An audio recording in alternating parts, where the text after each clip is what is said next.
Why do we have disproportionate representation and diversity in special education? Let's take a brief look at how special education was established. Special education came to existence due to the civil rights movement.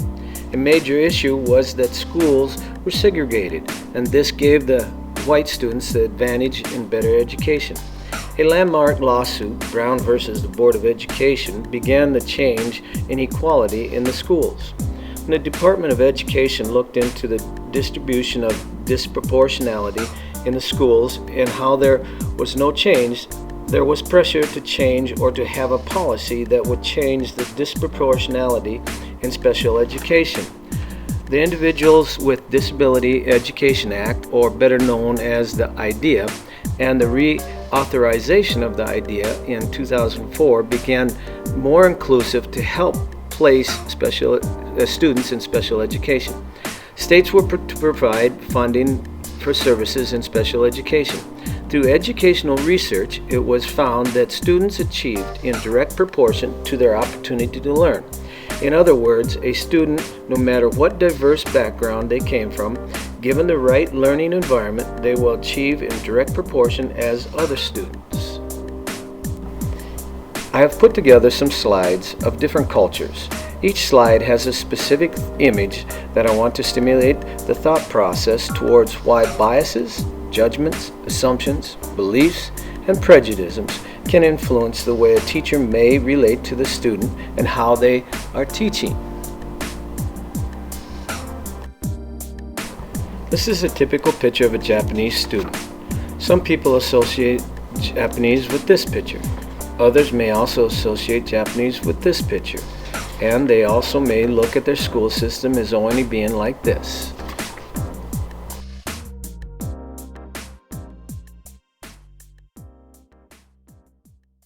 This is a picture of a young African American male. This is also a picture of a young African American male.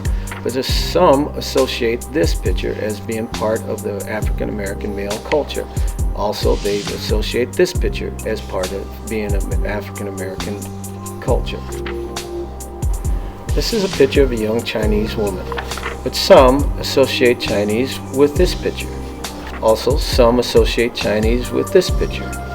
Others associate this picture with the Chinese culture. This is a picture of a young Native American woman. Some associate this picture as being a Native American woman. Others associate this picture with Native American lifestyle.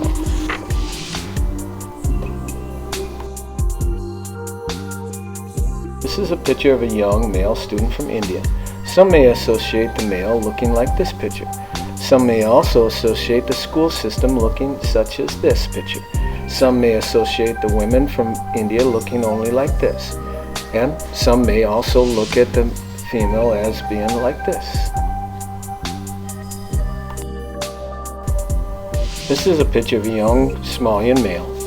Some associate the Somalian male with this picture. Some also associate the Somalian male with this picture. But some may associate the school district or school system like this picture. But this picture, a lot of people don't associate the Somalian people with. This is a picture of a young Latin American female. Some associate Latin American females like this picture. Some people may associate the Latin American male like this picture. Some may also associate the Latin American male like this picture.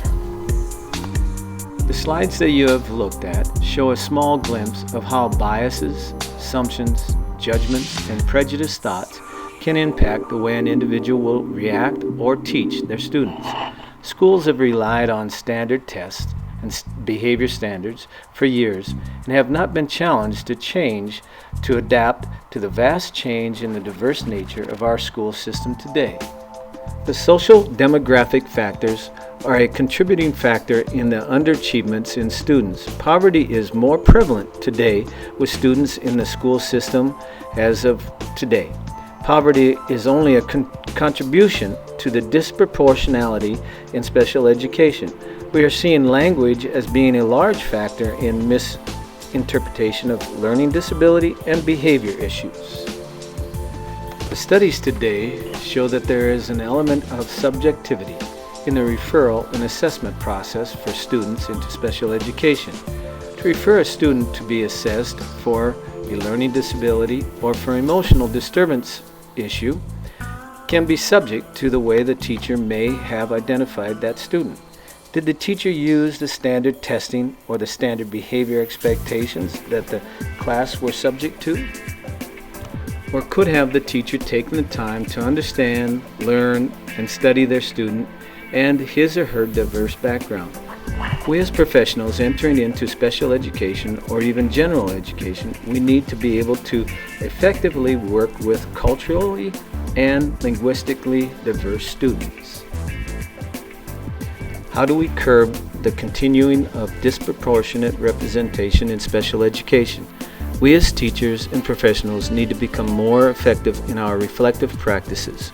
We need to become more mindful of our own personal belief systems, biases, assumptions, judgments, and prejudiced thoughts so that we can provide a positive instructional setting, materials, and teaching methods that assure students of diversity are successful and are assessed correctly so that we can provide them with equal educational experience. We need to continue to look for interventions rather than look for disability, and we need to provide adequate services within the school system. I would like to leave you with something I learned coaching my soccer team that enlightened me on how we can make the wrong assumptions by not knowing our students. I was coaching a young Somalian boy that was very talented and was not playing the position the way I had. I was upset, so I walked him through where I wanted him to play, and he did it perfectly. He just did not understand my language when I was explaining the position. He knew the game and played it well. He just did not know my language in explaining the position. He was knowledgeable of the game, but I was not knowledgeable about how to explain the game to him. We have to continue to learn to be a successful special educator. My final thought is to share with you a song that was written during the end of the civil rights movement that talks about a change needs to come. A change does need to happen in our school system today in understanding students of diversity. Thank you.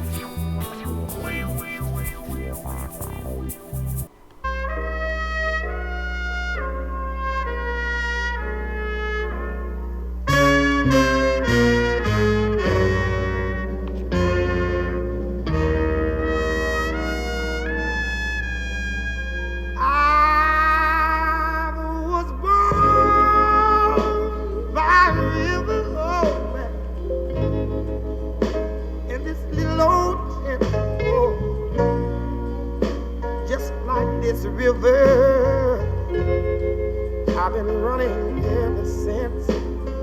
It's been a long time coming, but I know change has gotta come now. Ooh, yes it is now, oh man. It's been too hard living, oh man. And I'm afraid to die.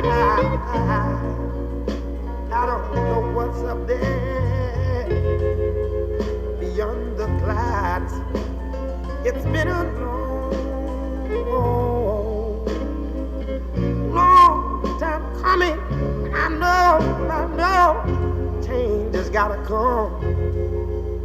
Oh, yes it is now, There's a time I will go to my brother. Oh, I've asked my brother, will you help me please? Oh, he turned me down, and then I asked my dear mother. Oh, I said, mother, I'm down on my knees. It's been a time that I thought, Lord, it's been last very long. Somehow I thought I I was still able to try to carry on. It's been a long, long time coming, but I know a change is gonna come. Oh, yes it is. Just like I said, I went to my little bitty brother. Oh, my little brother. I asked my brother, brother, help me, please. Oh, that.